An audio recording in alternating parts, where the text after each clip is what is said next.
Welcome to the Empower Podcast, the show where we discuss big ideas with leaders and change makers as we work to create a Mississippi where everyone can rise. This is Grant Callen. Thank you for joining us. My guest today is known around the Capitol for his work ethic, his sense of humor, his willingness to walk across the political aisle and build genuine friendships with anyone. State Senator Jeremy England represents District 51 on the Mississippi Gulf Coast and serves as the chairman of the Senate Elections Committee. Jeremy grew up in Jackson County. He graduated from Mississippi State and later earned a law degree from the University of Mississippi Law School. Before entering the legislature, he built a successful legal career, and in 2019, he was elected to the state Senate after winning the Republican runoff by just 38 votes, which might explain why he takes elections so seriously. He's married to Melissa. They have 2 children.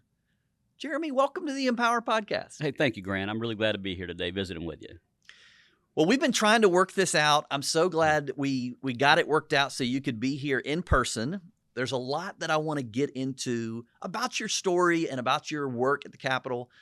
But let's kind of talk about the immediate reason you're in Jackson. The governor has called a special session, which y'all have just completed. What was it y'all were working on? Yeah, so we worked on our very much so on our youth court system. We've been working on this for the last couple of years. Senator Bryce Wiggins, Chairman Horan, and Representative Jansen Owen in the House, and of course Senator Briggs Hobson's had a big eye on this because there's some funding issues and things. But the youth court system in Mississippi, we don't really have a uniform system. So a lot of counties are doing their own thing. Some counties don't have a youth court, and so we came back. The governor called us back and said, "Look, it's time to fix this. Let's get this done now," and we did. I think we've got a very good piece of legislation going forward.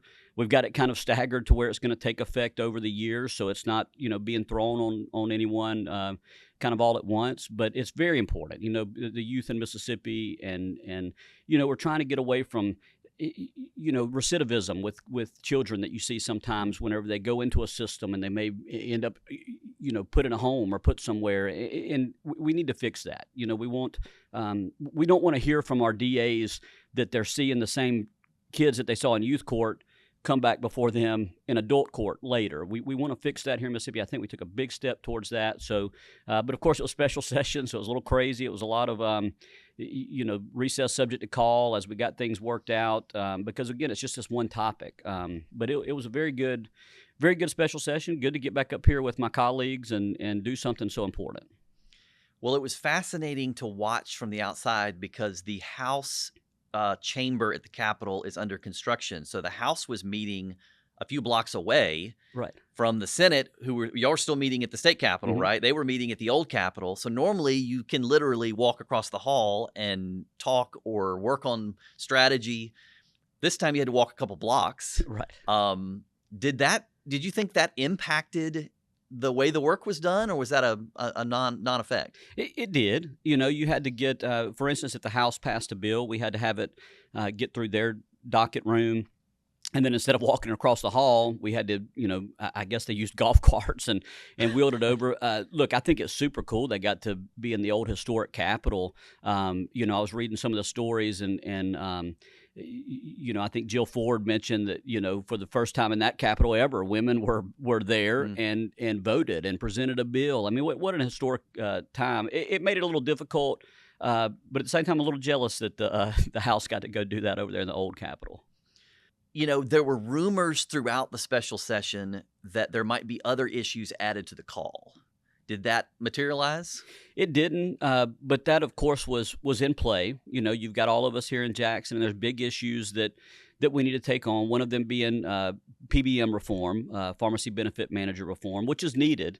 And there's been negotiations between the independent pharmacists, the business community, and others, and of course, with a special session, it's not the time to really throw something out there and debate it. We wanted to have a deal. And so I know the speaker was very big on this, and I appreciate him doing this, but he was trying to get all the parties together, get them to come up with a deal, and at the 11th hour yesterday, they weren't able to do it, so we didn't get that added to the call. But it'll be an issue we'll see again, and we'll keep talking about because it's very important. There was also, I'll tell you, and a lot of people don't know about this one, but the insurance mitigation bill was something we were hoping would get added to the call because, we passed a mitigation program to help with roofing and things very important to my people on the coast.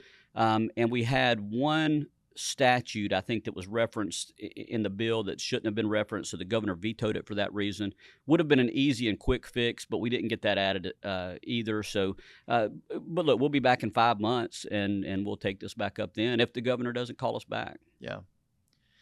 What about the pace of this session? I have heard from both sides of the aisle some real frustration that the governor made the call on a Wednesday, said you got to be back here on a special session tomorrow at 3 p.m.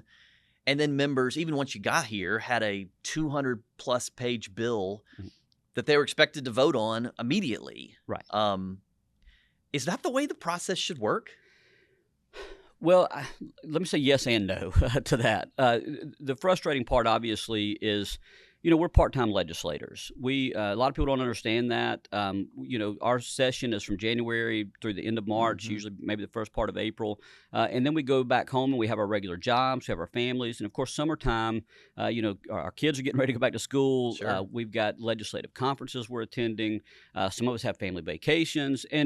So it makes it tough. And a 24-hour notice on a call is a very, very tight call. And it was a very big bill and a very detailed bill that we had sitting on our desk when we got there. But when we come up for a special session, the governor, it's kind of at the governor's purview. He gets to say, here's what you're here for. This is the bill. This is what I'd like you to pass. And of course, we have a time to, we're not under a deadline. We can debate it. But on this issue, we were so close to having something done at the end of session.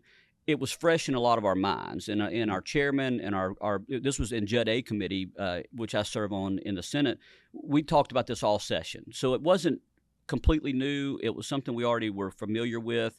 But I get the frustration with if you're not on Judd A and if you didn't pay attention to this and you're hitting with a special session with a 200+ page bill, it's a tough thing to go through and figure out by the time you have to vote. Mm-hmm. Well, we'll be watching to see how all these changes are implemented. Glad y'all got that done. I guess everything else will wait until January. That's right. Let's step back from the Capitol. This is your first time on the podcast. We typically like to just kind of get to know who you are. This is an opportunity for a longer form conversation than you can get to on the radio or some other platform. What do we need to know about Jeremy England and the family you were raised in? Yeah. So I was born at Ocean Springs Hospital, grew up in Pascagoula, Mississippi. My entire life there, went through public schools there, and loved it. It was great. I had great teachers. Just visited with one of my old friends recently, and we talked about how it was 25 years ago we both graduated high school. So now we can talk about growing up. It's kind of weird. It makes you feel old when you talk about growing up. But it was a great place to grow up. My mom worked at Ingalls. She worked there for 44 years, and so I grew up having to sit in some hot cars sometimes in traffic with her to get to work. She's an extremely hard worker, so I got a lot of my work ethic through her. And look, I loved fishing. I'm a big outdoorsman, and so a lot of times my summer days were just riding my bike down to the beach. I would have money for bait and maybe a can of Vienna sausages or something, and I would go sit on the seawall with a buddy and fish all day. And I mean, it was just a wonderful time to grow up. Went to Pascagoula High School. Some of the greatest teachers I could have ever asked for there. I served on student council, which is kind of where I first got my start with understanding, getting elected and earning the trust of your friends and your peers and doing some of that. And I mean, look, it's just the coast is wonderful. The whole state of Mississippi is wonderful, but the coast is obviously a little different. We grow up between Mobile and New Orleans. I ate well. The food is fantastic down there, and look, that's where I'll live my whole life. Probably right there in Jackson County. I don't plan to ever leave my home there. That's where my wife and I have decided to raise our kids, and I couldn't imagine doing it anywhere else. I understand you're the first in your family to go to college. That's right. Yes. Yeah. So that was that was a fun, and my son is now, he's 16, so he's Yeah. going into his junior year, and I've kind of been trying to warn him, like, look, your junior year and then especially your senior year, it can get very, very stressful if you do it right. You need to work on going to college and doing that. But that taught me, you have to, you have to start working early to put yourself in a position where you can thrive and where you can do things. And it takes hard work, but it makes you more proud of it when you get there. If you're just, if you're just expected to go off to college and it's going to be paid for and you can go do it, there are people that succeed at doing that. But I think when I got to college, those of us that had to work for scholarships and had to go take the visits and decide where you were going to go and see what was offered and kind of plan ahead, it means a lot to you when you get to college to do that. So that was a very good experience. And I didn't have parents pushing me to go to college. They were okay, whatever I wanted to plan to do. They knew I was going to go. They didn't push me to one particular college or anything. So that was a fun time, again, a stressful time. But I ended up at Mississippi State. I loved it. It was home for me. It's still like a second home for me. And then went and made some of my other really good friends at Ole Miss Law School. But it was it was 7 years straight on through, right out of high school. And I just kept pushing on and learned a lot. And stayed here in Mississippi, which is something I really wanted to do.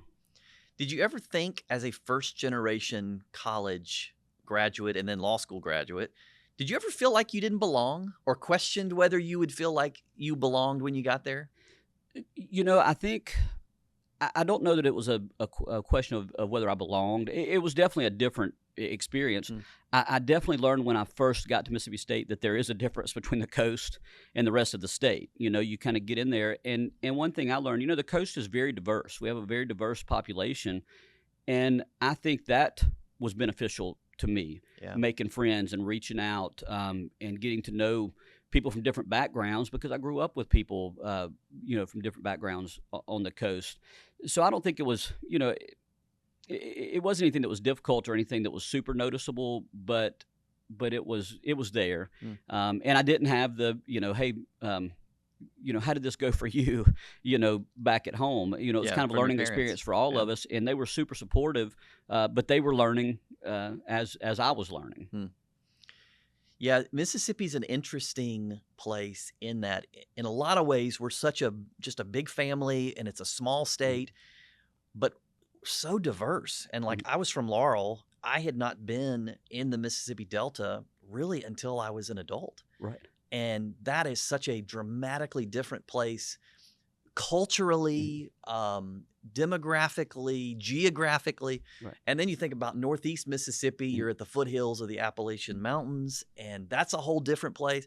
I had spent some time on the coast. The coast is one of our best kept secrets in some ways. When people think of Mississippi, they don't often think of the Gulf Coast. They think of, beaches in Florida or Alabama, but we love going. Bay St. Louis, Waveland, Ocean Spring, we love going down. So it's an interesting place with such diversity in every corner of the state.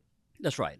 Yeah, and that's what makes the state so great. And when we all come to Jackson, and I tell people this all the time about the legislature, number one, you don't have in Jackson what you see on TV in Washington. You have people that are working together and getting to know each other and the families, but they bring the little bit of parts of their state, and the people are so good at voting for these folks. Everybody I work with is a hard worker, very smart, very knowledgeable about their area, and they bring that to Jackson, and then we all work together and figure out what works for our one state that technically has got 5 very distinct or so different regions in it. How'd you meet Melissa? So that's one of my favorite stories, right? She and I, she grew up in Pascagoula until 6th grade. Her mom remarried a man that was in the Navy. They moved out to San Diego. Well, so she was gone in 6th grade. I had not met her. We had mutual friends, spring break, senior year of high school. Everybody's getting ready to go off to college. I went to Destin, Florida, and she came out and visited some of our mutual friends.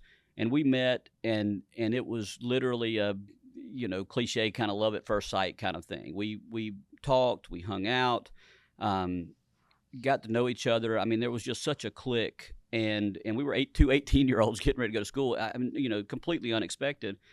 Well, after that week, she, of course, went back to San Diego, and oh my gosh, I was spending so much money on calling cards from Walmart. Back when that's what we had to do. Back when that's what you had to do, Right. and we would send CDs back and forth, in the mail. We would mail each other, and I actually found a CD recently. It's a George Strait's Greatest Hits was one of our favorites, and scribbled all over it in Melissa's handwriting that she brought back home with her are all of these calling card numbers, because I would go by it and call her, and we would do the same thing. And I mean, we talked all the time, and then I graduated one night. That next day, Melissa called and said, "Hey, I'm gonna move back out and live with my dad. I want to be close to you, And it was scary. I said, "Are you sure? Is this what you want to do?" Absolutely. So she came back home. She went to Mississippi Gulf Coast Community College for 2 years while I was up at Mississippi State. But we were together every weekend. We were of course doing the calling card thing from State. And then she ended up coming to Mississippi State. But that's how we met. We met in Destin. That was 25 years ago now. We dated for 8 years before we got married, but it was our decision. I would have married her the second day we were in Destin, honestly. Yeah. But wanted to get through school, wanted to get through law school, and start life the right way with all of that out of the way. So in 2008 we got married, and then Levi was born in 2010, and it's just been a tremendous blessing the whole way through. She is the best partner I could ever have. In this job, in anything. I mean, she's my absolute life partner, and so fortunate to have met her. It's not hard to see God's hand in something like that whenever it's put together like that. And yeah, Melissa's my best friend, biggest asset. Couldn't do anything without her. How do you manage? Really, my heart goes out to lawmakers who are up here and they're 3 hours away from families and juggling family, but also public service. Right. How do you do that when you got the travel distance? It's tough. It really is. Now for Melissa and I, we of course had that long distance part of our relationship early on, and it kind of prepared us for this. And we joke sometimes now when I'm here, we might talk 5 or 10 minutes a day. I'll talk to her in the morning.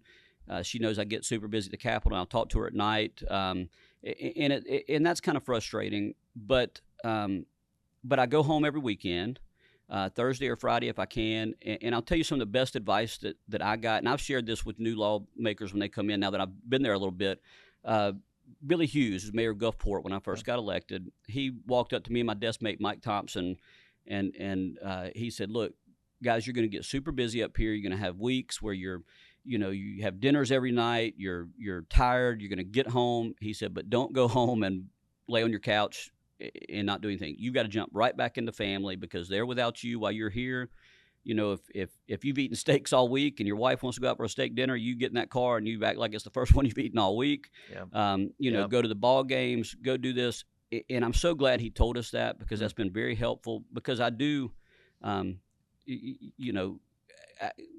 would love to go sit on my couch when I get home and just watch, something, documentary or something just on TV to just unwind. But that's not how it works. And that's not how I should act with my family. But I bring them up here as much as I can too. I love the first part of the session when we have, welcome back receptions, and all of my colleagues are all kind of getting back together for the first time, and they know Melissa, and they joke with her. She gets to come on the floor. I always joke because she sits at my desk while I go stand at the back of the room. She can come up here. Levi and Grace come up here. When they were younger, I used to bring them on a Saturday when the Capitol was empty, and I'd be like, "Guys, go play hide and seek or go run around." I want them to have that kind of memory, because they do without. And it's very difficult. I'm not there a lot of times when they need me. I missed Levi's very first tennis match this past year, and I tell you, it was just, it breaks your heart. You're getting pictures, and you're like, "Oh man, I wish I was there." But that's the service part of it that kind of, gets, people don't think about a lot. But it's just part of the sacrifice of what we have to do here. But it's worked out well. We've loved my family; they love me, and we're working through it. My kids are growing faster, it seems like, with me being up here for 3 months out of the year. I get home and they've grown a couple of inches, I think. But yeah. Well, so let's talk about your desire to run for office. I knew you a few years before you ran, and as long as I've known you, you've been engaged politically, engaged civically. Where did that come from? Have you always been interested in the public policy and political process? I really have. I have a letter that my mom gave me that I wrote. I think it was to some waste management group that was going to do something. I was in third grade. And I got right. I'm going to send them a letter, Mom. They don't need to do this or they don't need to do that. And so I don't think I she think was I still surprised. wanted to ride on the back of the waste management truck in third grade. Right, that's right. But I was, look, I was keeping up with it, and look, that's one part I didn't say about growing up. My grandparents had the barber and beauty shop in Goche, Mississippi, and that Oh, yeah. was the barber and beauty shop. And my grandfather served in the Coast Guard. When they moved to the coast, he went to work at Ingalls for a little bit. Didn't like the shift work, but he learned to cut hair in the Coast Guard. And my grandmother, funny story, she actually. He was going to go to work one morning and she knew he was miserable. She turned his alarm clock off, right? So he lost his job. And she was like, well, now you need to go open a barber shop and get to doing what you did. And he did it for, 40 years or something right there. But what a political start to go sit in my grandfather's barber shop, he always had hot coffee. He always gave free haircuts for first responders and for those guys. And he always had the 5 o'clock and 6 o'clock news on. So I would sit in there. Of course, they were all smoking cigarettes at the time, Right. and drinking their hot coffee. I have a cherry Coke. And just the lessons I learned listening to everybody in Goche talk about what's going on at the shipyard. Why are they building these ships? What's going on here? What's going on there? And then I could go walk across the hall to my grandmother's beauty shop and really hear the gossip from the town. She actually played organ for the First Baptist Church in Goche, and she was a beautician. So you can Okay. imagine she knew everything about Yeah. anything. And so I guess that's probably where the political spark started there. But that was going back probably what got me interested in public service. And then, of course, there's that when I graduated law school, I couldn't jump right into it. I had to start a law practice. I had to provide for the family. I had to do this and that.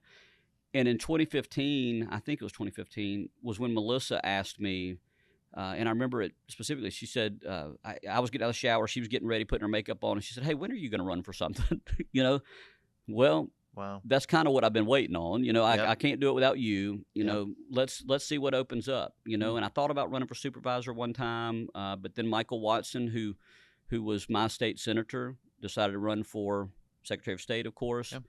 I called Melissa. I called a few people, called some folks, and we jumped in and took off running. Well, and you're a conservative. That's right. You're unapologetically conservative. Where did that come from? Was that just built in the DNA of your upbringing? Yeah, it's, everybody has a foundation that comes from upbringing. A lot of it comes from church. It comes from family and having family. It comes from seeing things. I mentioned my mom worked at Ingalls for 44 years, so I saw her go through layoffs and different things like that. And so I kind of saw where, and that was because of the policies of Bill Clinton, cutting the military spending and defense spending and stuff like that. So that, where government has an effect on people's jobs. And then you also hear about red tape, and about different things like that. And I know that I didn't have parents that could afford to send me to college. I didn't have, the background that you would think everybody has. It was blue collar kind of home, right? But that kind of makes you conservative, because you see what a government and what a country can allow you to do with the freedoms that we have to do that. So I think that's probably where that came from. So you're a conservative, you're Republican, and yet I mentioned in the intro, you have always had this ability to build friendships with people who are not Republican or conservative. Right. Is that something you've had to work towards, or did that just come naturally when you got up here? It's both. Again, it's just, look, I'm a friendly person. I love talking with people. And so that helps.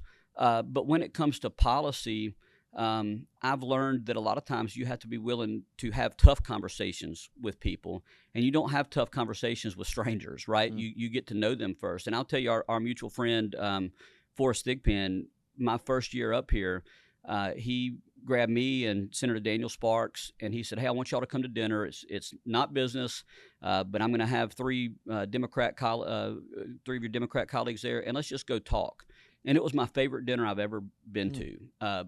We had now Mayor John Horn, We had Senator Albert Butler, who sits behind Yep. me now, and Senator Sampson Jackson, who's not here anymore. But Yep. but we talked about things like we're talking about now, growing up, um, shared shared goals, which is very important because we might have a different way to get to a goal, but we learned we had the same goals, and we learned other things. Senator John Horn's family had been sharecroppers in the Mississippi Delta. My dad's family were sharecroppers in the Mississippi Delta before they came down to the coast, and that's something that they would have never known about me, and it's something I never would have known about them. But just hearing the different background, and talking about our goals and how they want to get there, we're really when you look at national politics and you look at the state of the Republican Party and the Democrat Party and the fighting and the bickering, it seems like we're very far off on things when really we're not. And so there are different ways to get to those goals that we have.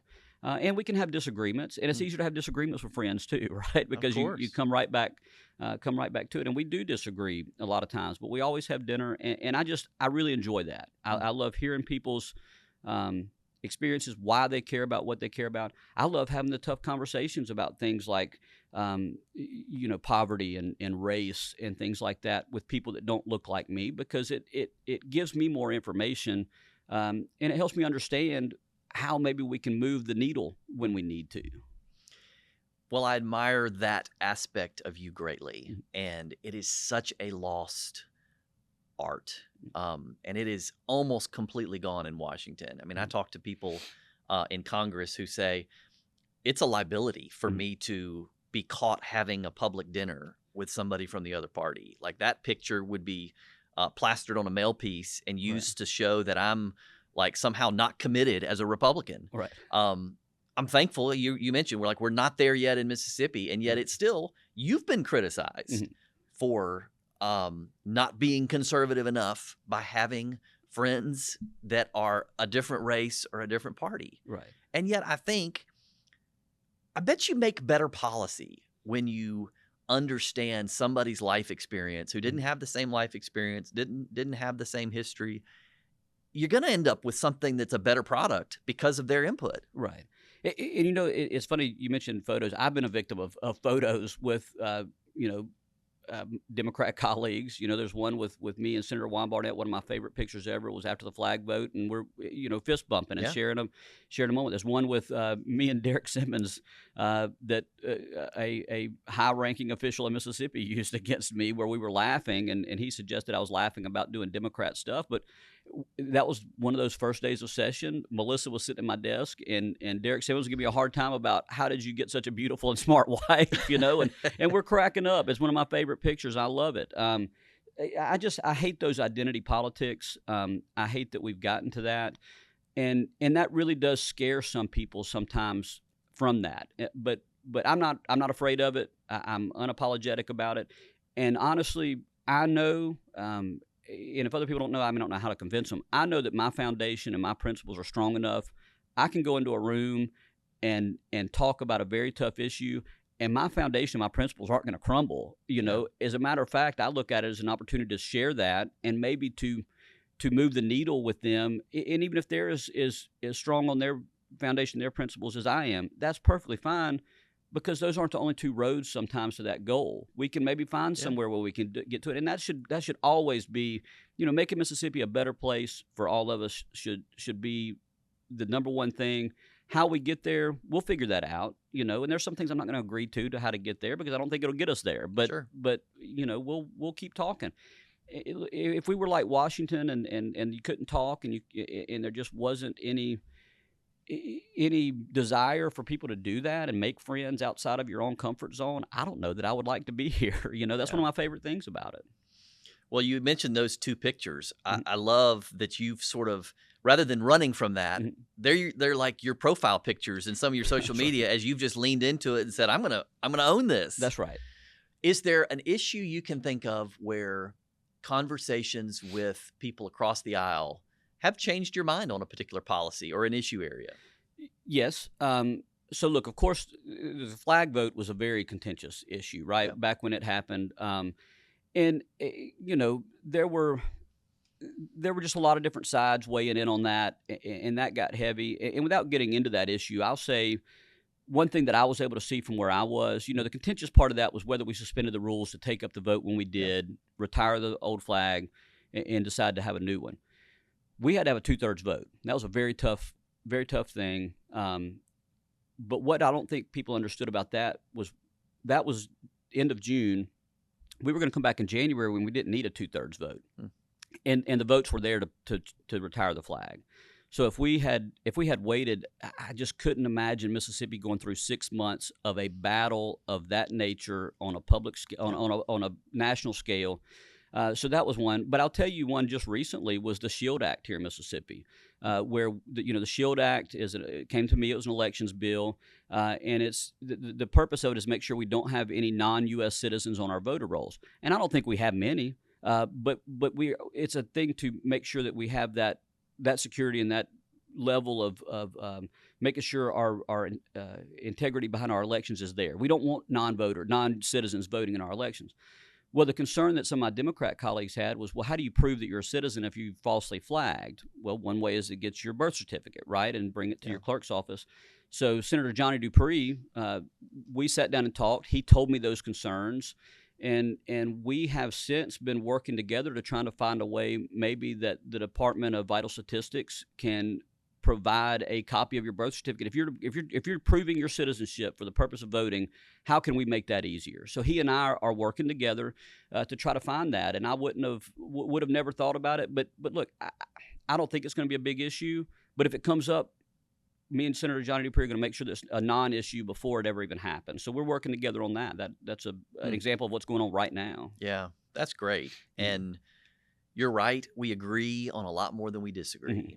And when you can start with places of unity, we all want Mississippi to be a great place. We all want our kids to get a great education. We all want everybody to have jobs and opportunity. Right. We all want kids growing up here and not having to leave to find opportunity in Nashville or Atlanta or Austin. Right. We want it here.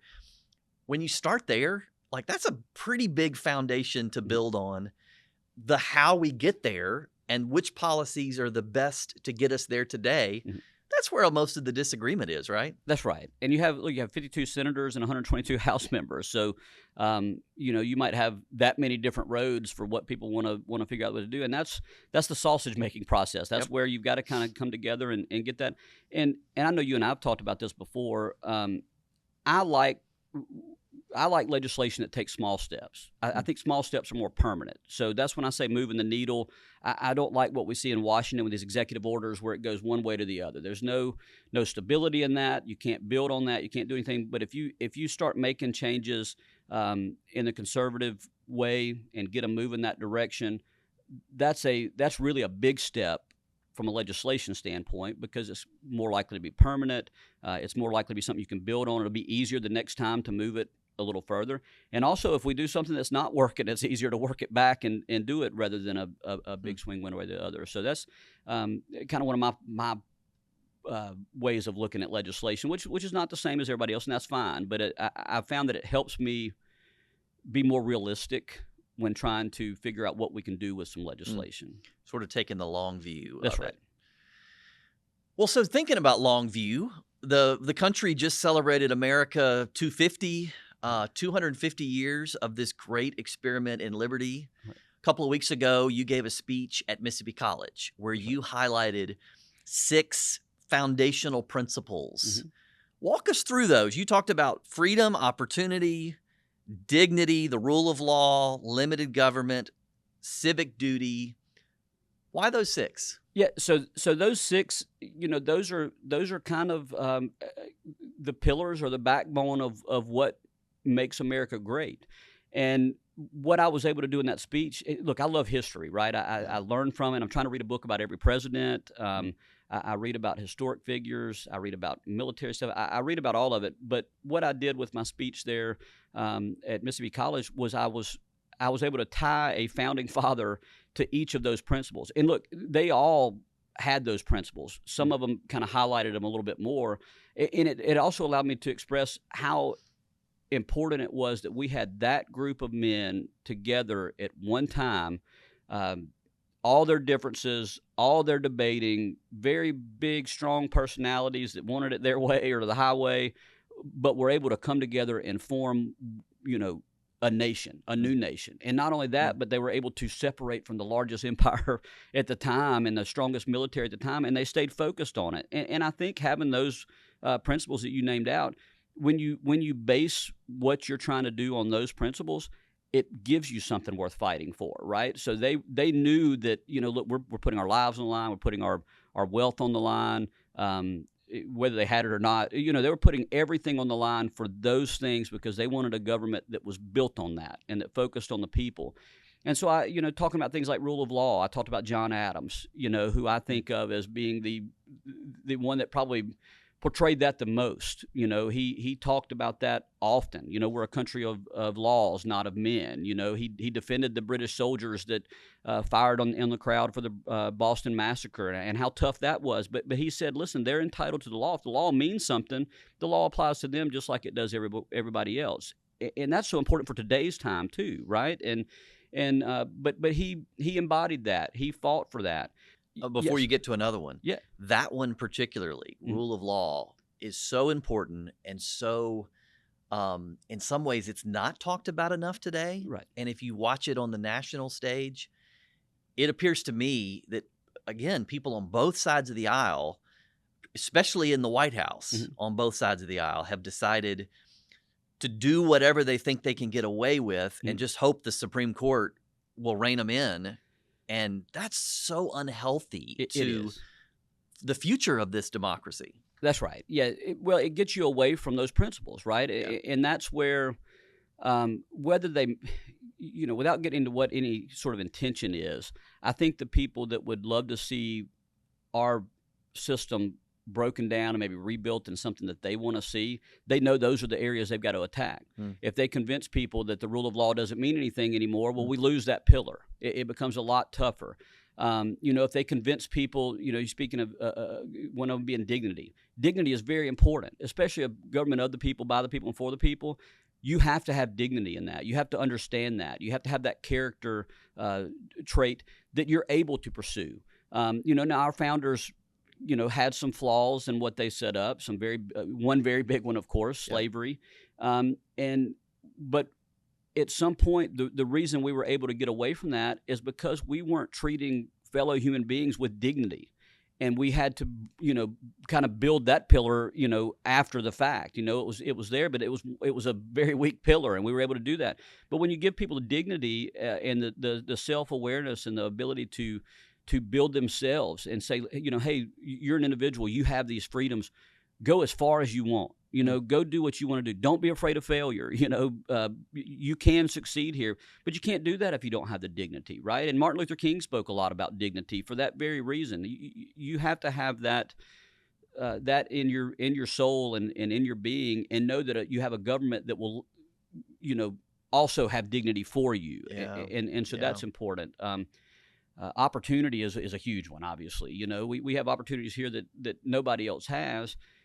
And we have that from, men like Benjamin Franklin. He started out, basically nothing, and then became a scientist and a diplomat and, helped write the Declaration of Independence and served in so many capacities. I mean, he embodied that, what you can do with opportunity to do it. So, again, all of those things. And then, of course, I think civic duty was one that I tied into my favorite. It's kind of boring to be my favorite, but George Washington, embodied civic duty. He did what he was supposed to do. He understood what we were trying to set up. He could have easily been the first king of America and stayed in power as long as he wanted, but his humility and his constant understanding of what it means to serve your community. You do it at the community's will. You're helping the people move forward, and you walk away whenever you've done what you need to do. And that was so that's so impressive for somebody to have achieved that level of just on the top of the mountain, and instead of waiting for somebody to knock you down or saying that I'm here, I'm staying, he walked back down and let somebody else step in. That decision by him to step away, such a critical, maybe the most important single decision that any politician has ever made. Right.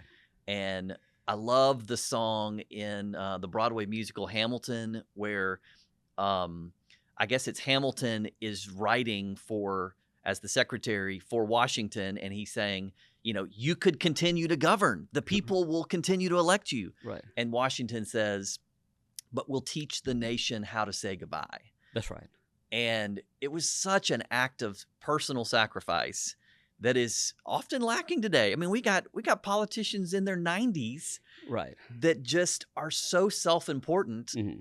They can't see that maybe somebody else could fill this spot. It's not about me. It's about this stewarding this office. That's right. Yeah, and look, probably, when you look at the Declaration of Independence and obviously the Constitution and all of that, that definitely needs to be among the top 5 things that happened when this nation was formed. Was George Washington serving his 2 terms and then stepping aside, because it just showed that, hey, if we're going to be for the people, by the people, and of the people are going to be able to move on and do that. And of course, we got John Adams right after that, and then Thomas Jefferson. And I mean, those men served, and I mean, it's such a great part of world history to see that happen. Civic duty. This is kind of a variation of a question that I asked Andy Taggart on our last episode when he was sitting right there. Yeah. Thinking about this country and civic duty, what are the habits that we need to recover in the electorate? Not necessarily the leadership, but like the people. What are those habits that they need to have if we want this country to persist? Right. Well, my answer probably won't be as good as Andy's, because I love Andy Taggart. He's a great person, one of my good friends, and I respect him very much. I'll tell you one thing that I'm worried, that worries me about civic duty in the future, is how we're getting away from having the ability to have respectful discourse, and how social media is playing into that, and how vile that can be, because what that does is it keeps good people from stepping up. Yeah. Because if you're going to be attacked, and your family's going to be attacked, and you're going to have to deal with that, with people saying things they think's okay online because you're not face to face. They would never say it to you face to face. They're going to put it out there, and then it's going to get shared. You're going to get that. You have to have the thick skin. So I think we have to, we either have to start getting away from that keyboard warrior type of attitude, or we have to have people just say, look, I'm going to ignore it. That's kind of the tack that I take. I'm just going to ignore that. That's noise. It doesn't matter. You also have to have the ability, like we talked about earlier, to be able to talk with people, to be able to deal with people. You have to understand if you're wrong.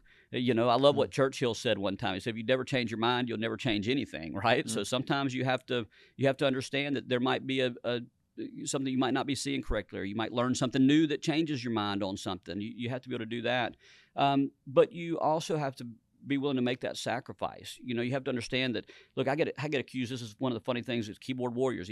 Oh, he's bought and paid for. If I take every bill I vote on, if I vote one way, the other side thinks, oh, he's bought and paid for. He's, doing this, doing that. That's not the case. This isn't a job that you get into to make money. You serve the people, and you also have to be, you have to have a humility aspect to it. You have to be able to laugh at yourself. Abraham Lincoln was very good at being able to do that, and that served him very well. But you can't worry about that. You can't just try to build an image. You let your image be what you do. Let that be your record, and stay true to yourself. That's the other thing that I think some people get into it, and they get too big into the position, or they think too much of themselves, and their ego grows. But I told my very first campaign event I had, I told people, I said, look, I'm going to be faithful to myself, to my God, to my family, and I'm going to be faithful to my district. I'm going to tell you the truth. We might disagree, but I'm going to be honest with you, and that's so helpful. But those kind of things, when it comes to civic duty, you just have to, those are the small little parts that help you build into performing civic duty and get you ready to where you can serve, because it's a service. And I think so much of that is interconnected. If you actually have friendships with people who think differently than you, with people who have different life experiences, with people who vote differently, I'm just talking about citizens, not even elected officials, you're going to be much less likely to run to your social media and call Democrats or somebody who has a different policy position Satan, or think they're Satan, because you actually understand more about how they're motivated. Right. And so, yeah, when you lose the ability to have friendships across the aisle or with people who think differently, and our social media and our news Mhm. are so now siloed in that I can turn on my social media, and if I wanted to, I could only see uh, things from people who agree with me completely. Right. I can listen to podcasts from people who only agree with me completely. I Mhm. can watch the news from my side only, Right. and a lot of people are doing that. That's right. And so you don't ever rub shoulders with people who think differently, and that means we're moving further and further apart instead Right. of trying to find common ground and solve problems. So I agree. I think some of those things are so critical Mhm. to us sustaining this experiment in democracy. Right. So I'm rereading this book now called "Love Your Enemies" by Arthur Brooks. I don't know if you've read it. Yeah, It's I have. fantastic. I have. I love Arthur And Brooks. right, yeah, he's great, and he embodies this. Right, he Mm, takes on this. Look, be kind, mm, be respectful. But this book goes into that. Like wedge issues are wedge issues for a reason. They're designed to put people in their corners and have them ready to come out and just fight and spar and never get along and do that. And sometimes you have to put that aside and kind of walk through that minefield to find out where you have common ground and then build on that. mm. Again, I'm rereading it for a second time because it's so important for this day and time right now to know that the person on the other side is not the devil. They're not Satan. There's a reason why they have that, and they might be a difficult personality, and you're always going to have that. You're not going to be able to make common ground with everybody, but you try. Because that's what we're supposed to do. Absolutely. Mhm. Well, so America 250 is kind of an opportunity for the country to take stock of where we are Mhm. and where we're going. I think it's also an opportunity for us as Mississippians to think about where we are, Mhm. and it coincides with we're coming up on a statewide election. Mhm. Um, Mississippi seems to be having a moment. People across the country are talking about Mississippi. That's right. Education gains, economic changes. Do you see that momentum? What do you think it's coming from? Yeah, so I don't really see it, but I've been on conferences and had people that aren't even in politics sit next to me. Hey, where are you from? You start off that, oh, Mississippi. I heard that y'all are doing this and heard you're doing that. Things are really going great. So people are listening. I have colleagues that are in legislatures, or friends in legislatures in other states, and they say, hey, how did you do this? What did Mm, you do here? And a big part of it is that we've stuck to our conservative principles, and that we've allowed that to be what we base our decisions on, right? We've also focused so much on workforce development, which is great. yep. We were kind of one of the first to move away from this, hey, get done with high school and go to college. Well, we kind of led the charge a couple of years ago. We put career coaches in the room, and we Yep. said, listen, go find out how you can, find out what you're passionate about, and then find out how to make a paycheck doing that. And some of these kids just don't ever want to go to school. They hate it right now. They're sitting in the classroom, and they're just terrified of the thought of, I'm supposed to go to college. But we have so many good community colleges. We have so many good programs that can put those people into a trade where they can start making $70,000 a year. We've helped do that. Dr. Courtney Taylor with Accelerate Mississippi, and Ryan Miller before her, who I went to law school with. He was a Oh good yeah. friend of mine. So I kind of watched him, kind of take that and build it. But what they're doing, where they're trying to find out, attract the businesses that come here, or talk to the businesses that are already here, and find out what they need. And even people that I've talked to, the biggest need is, of course, infrastructure and in the area and land and all of that is there. But they say workforce. Mm. We need a trained and ready workforce when we get there. And she has been focusing on that, and we're starting to see where we can do that. And we passed a bill this past year. I think it's called the Upskill Act, maybe, where if you're I think you have to be above the age of 24. These non-traditional students, but we're going to pay that last dollar amount. We're going to make sure they're not having to pay. They can go to community college and learn a trade, so they can change their lives completely by going back, learning this, and getting out into one of these high-skilled, high-paid jobs. Now, right now, there's a high demand aspect of that too. Like, we want to make sure we're putting people into something, and there's going to be those jobs there. But that's going to be huge, and we need. So when we go to this next election cycle, we're going to have to watch for somebody that's going to continue that. Watch somebody that's going to want to continue conservative policies. Making sure that our government is as lean as possible, and that people are working and they're getting to keep their money and use it for what they want to use it for. That's very important. Education obviously is very important in a hot topic. We need somebody that's going to continue going down that line. And one thing Governor Tate Reeves has been able to do that has been very good. He's able to kind of turn off the noise, or either stand up and be strong and say, no, this is work and we're going to keep doing it, because that's one area especially that you're going to get a lot of flack from people that think they know better. And then here we are, we're not 50th anymore. We're what, 16th, and maybe even better than that now. I mean, we are striving, and that is getting the kind of attention we want. That's what's going to get people to stay here when they want to raise a family, and it's going to get people that want to move here when they see what we've got and see these jobs. They're going to say, that's no longer a box. That, oh well, education system's a little iffy. Not anymore. It's one of the best in the nation, and they're going to look at that. So that's huge. Well, I'm going to go a little deeper on work. You talk about workforce. This is certainly an issue that's really close to me. This is an issue we work on at Empower. When you look at the numbers, for a long time, we were the lowest labor force participation state in the country. We're now second lowest. So I genuinely think in the last 5 years, you've seen us probably start ticking up. You've seen some real change, movement in the positive direction. And I do think a lot of the names you mentioned, Dr. Taylor, Ryan Miller, others, deserve a lot of the credit for that. I absolutely think we've turned a corner. We're headed in the right direction. There is opportunity for people who want to work. Right. But what do we do about this other segment of society that is not working today and really isn't looking for work? We have a lot of people that are on public assistance. We have a lot of people that are on disability. I think that's a huge contributor to our low labor force participation. Is in some ways we've made it too lucrative not to work. What was intended to be a social safety net so that you didn't fall too far sometimes becomes a ceiling, and it makes it harder to climb. How do we engage people who are not working today and maybe aren't even thinking about work? How do we get them thinking about work? Yeah, well, and look, this is right back to our founding principles. It's a dignity thing, right? When people get into a position where they're comfortable with what they're given, and they kind of, like you say, they put that ceiling on themselves, that's a problem. And look, so my regular job, I do workers' comp defense work.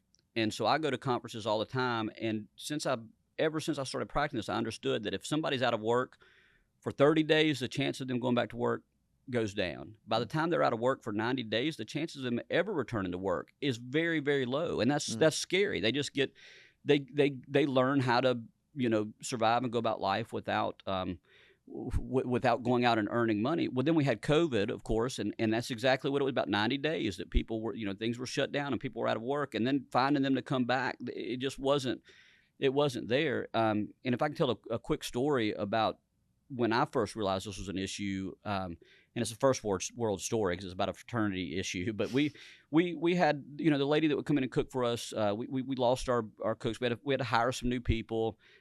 Finally hired this woman, and she was great. She did an awesome job. And so after about a semester, I was on the leadership team. We said, hey, let's go give her a raise. We started out here. So we went down and we told her, hey, thank you.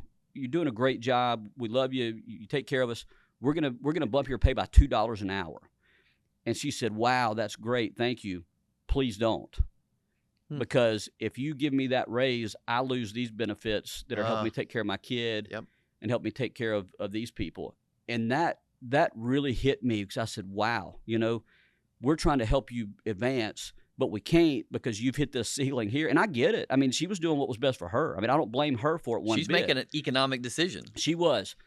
But I'll tell you what happened about 3 or 4 years after that. When you lose the ability to incentivize somebody to do anything, the job kind of falls out. You kind of quit wanting to do it.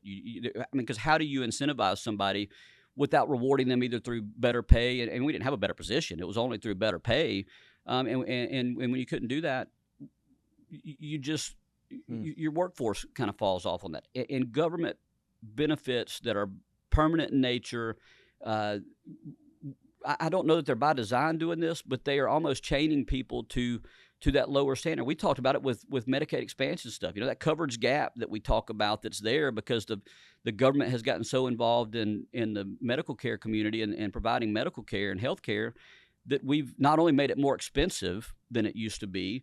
We've created these areas where people that are on Medicaid, if they do better in their job, they can't just make a small step at a job because it takes them out of their medical benefits. Yep. They have to take such a big leap that's not there that they either turn the jobs down or they quit working. Or maybe they're working a job and they end up needing health care and they decide, you know what, I love my job, but if I didn't work, I could be on this Medicaid and I could take care of it. And that's where government benefit plans fail because you're right, there's a safety net. There's supposed to be a safety net and do that. And they're just not working that way. Yeah, the thing you're talking about is called benefits cliffs. Right. And it is a huge problem. I'm convinced it is really trapping people.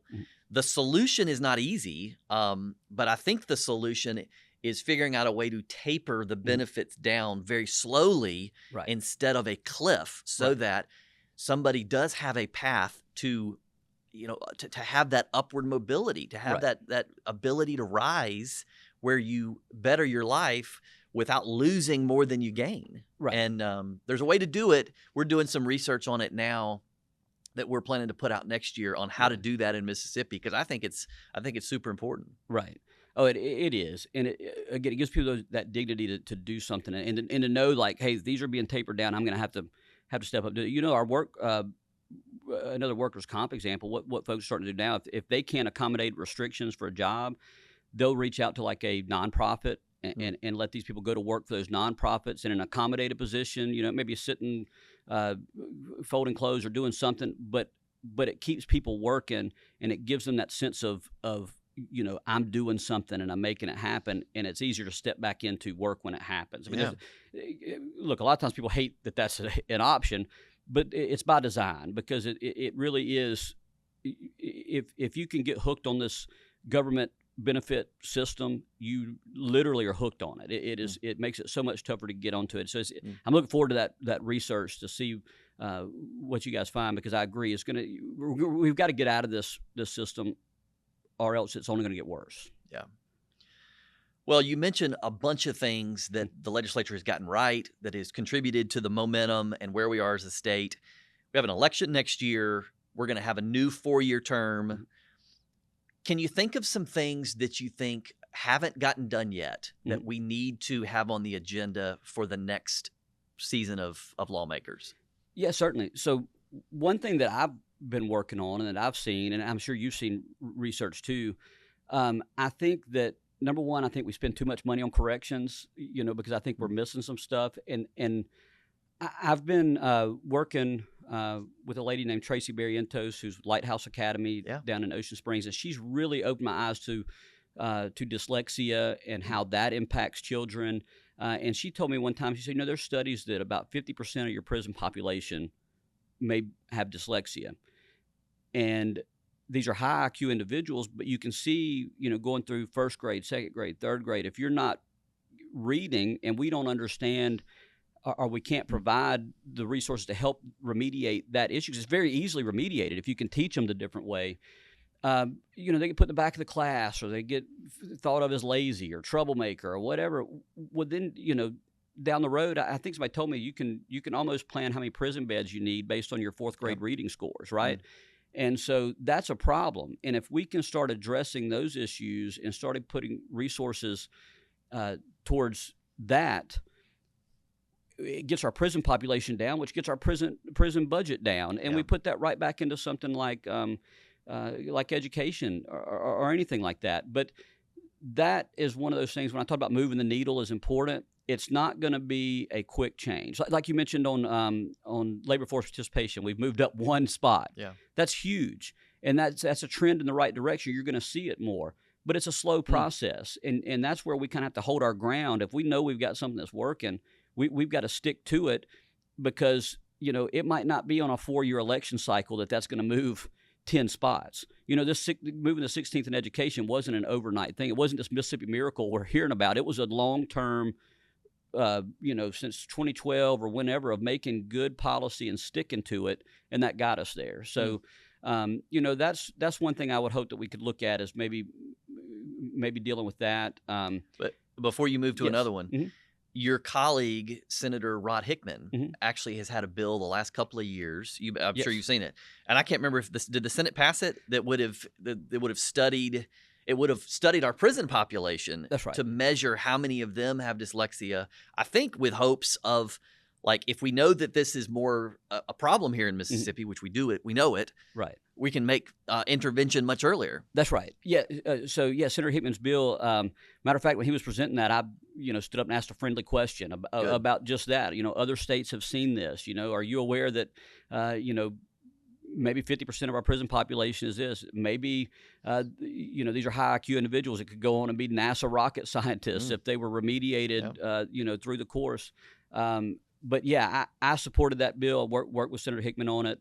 I know we didn't get it done, but that would be a very good use of money because sometimes you have to have those statistics to show people this is needed. This is where Mm, we can make this happen, and these are students. I heard somebody call dyslexia the disability of the privileged one time, right? Because it costs so much money right now the way that it is. You have to get the tests done. You have yeah. to have tutoring. You have to find you may have to move to a location that has a school that will specifically do that. And it's heartbreaking to think of parents that are at home and they have children and they're having to work two jobs maybe to support their kids, but then they've got to take off and get them to the specialty schools, Mm, and it's heartbreaking because they can't do it or they can't afford it. Mississippi could do better on that yeah. thing. So I think we could do with that. There's a lot. Who knows whatever is going to pop up. In the Yeah. next cycle of 4 years when we have another term. But that's one I sure hope we keep Mm, working on. good. Mhm. One of those persistent challenges that we are um, much more interested in and doing some work on is this issue of 56% of children born in Mississippi are born to unwed mothers. Mhm. 56%. Right. And that's not to take anything away from some amazing single parents that are working hard raising their kids, Right. but the statistics and the data shows that kids do better in two-parent homes. And when you have over half the kids in the state being born into single-parent homes, that is a great driver of our poverty, brokenness, of challenges down the road in the prison system. Right. And the solutions are hard on those kind of things. Right. But it's something I think lawmakers have got to keep their eye on because Mhm. it's a huge problem. It definitely is. I agree with that. That would take care of so much of the problem. Having a two-parent home. I don't know what the answer is. I think some of the answer is curbing some of these benefits that are given for that because I know um, just through working with a lot of different employers and a lot of different businesses, there are some mothers that may have a father that's either there or lives close by, but they get more benefits by being Mm, an unwed mother and by having children, and so they don't get married. Well, of course, when you don't get married, you don't have that bond. I mean, that's a very important, very strong bond. Those relationships don't last, mm, and the children need to see that, need to know that what that is. Look, you need a father mm, at home. You need that role to be filled. And look, there are mothers that are out there filling that role the best they can, and some of them may be doing it better than a lot of other fathers. And you can't make somebody not be a deadbeat, but we got to figure out why we have that many. That's a very surprising number. yeah. And obviously, if we can get that number trending in the right direction, we'll see a lot of this stuff that we have other issues Mm, with yeah. trending in the right direction as well. Well, so next year's an election. Are you planning to run for reelection? Yes. Yes, I am. I'm going to run for Senate again. It's funny. I've been here. This was my seventh session. I started getting calls asking if I was running for statewide offices, which is look, it's an honor. Yeah. But I'm not. I'm going to run for Senate again. I love being a legislator. Um, if I ever get to the point where I was going to look at anything else, it would be when my children are older. I think because we're just not in a good spot. Melissa and I've talked about it, but I love being a legislator. I love representing District 51. I feel like we're doing some great things. I feel like we'll have good people in places over the next 4 years, and I'm looking forward to it. I think that hopefully the people send me back up here and we can keep working. But yeah, I will be running again next year. Well, I'm glad to hear that, and I'm glad to Thank hear you're not necessarily thinking statewide as a promotion. That's right. Some of our best lawmakers often think, well, I've done it 2 terms and I need to go run for statewide. And some of them win, a lot of them lose and go home. Right. And you miss out on the experience and the Mhm. institutional knowledge and being in the legislature Mhm. in either chamber. You are in the trenches doing such important work that affect people's lives in so Right. many ways. It's so needed, and I'm just grateful for you guys, especially ones who have to travel 3 hours every day Right. to be there. Yeah, thank you. Yeah, well, so I travel up Mondays and leave on either Thursday or Friday. And a lot of people, it's funny, think we have these elaborate places we live up here, and I tow a camper up here Right. and live in a camper at the fairgrounds, for The 3 camper months out of the year. The caucus. camper caucus, right? And so, I've taken cold showers, and it's not luxurious, but it's convenient, it's close, and like I said, drive up Monday, drive back home. But it's a lot. I do a lot of listening to Audible books on that drive, and making phone calls. It's a good time to make my calls and see what's going on up here. I bet. Yeah. All right, last question, and then a lightning round. Okay. Last question. When your time in public service is done, Mhm. and you're looking back on what you were able to accomplish, and you're, by that point, hopefully you got kids and grandkids, Right. and hopefully they're living in Mississippi. What are you hoping to have accomplished? What do you want your legacy to be in public service? Yeah. So I want, I don't know that it would be tied to any one area or any one piece of legislation. I just hope I have a legacy that people can look at and say, you know what, he did it right. He was honest. He was faithful to the people around him, to his family. He got things accomplished without having to, maybe go against things that he was standing for. He stood his ground. He fought for us, and he got it done. I hope that I can be an example for somebody like the people that I look at that have done this in the past, and say, they got a lot done. They were good people, and they're the kind of people that I would want to look up to. I hope to have that. I hope to maybe leave that kind of a legacy for people. Maybe remember a couple of the jokes I tell and have a good, some good times that we of course have. But yeah, I hope that people appreciate what's been done, and also appreciate the fact that I did it without jeopardizing who I am. I stayed myself. That's what I hope. It's good. All right, lightning round. 3 questions. Okay.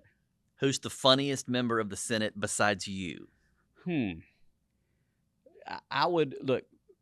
I have to go with my desk mate, Mike Thompson. He's really funny, and he's kind of got like almost a British dry humor sometimes. He's real quick, Right. So look, quick wit leads to being funny. I would say Senator Mike Thompson. All right. Who's most likely to talk too long on the floor? I would have to go with my good buddy that I went to law school with, Daniel Sparks. And I love hearing him talk. Look, he's my mom's second favorite senator. She tells him all the time. He does a great job. But he will get up there and his dad's a preacher. Right. So he can orate, and he's great at it. Yes, he can. Yes, he go on. can. Okay, last one. Who's the best storyteller? We have a bunch of storytellers in the Senate. The best one, the one who can tell the funniest ones and make you get to laughing is probably Derek Simmons. Is pretty good. If not Derek, maybe Tyler McConn. He's got a good, deep voice and a laugh, and he's got a lot of stories. He's done a lot of good things. So, yeah. That's good. That's good. Yeah. Well, Jeremy, thank you for what you do. Thank you for your service for Mississippi, and thanks for coming on the podcast. Absolutely. I really enjoyed it, Grant. Thank you. Thanks so much for listening to today's episode of the Empower Podcast. To learn more about how you can get involved and we can work together to make Mississippi a place where everyone can rise, go to our website at empowerms.org. Please like or subscribe on your favorite podcast app so you'll be notified of future episodes.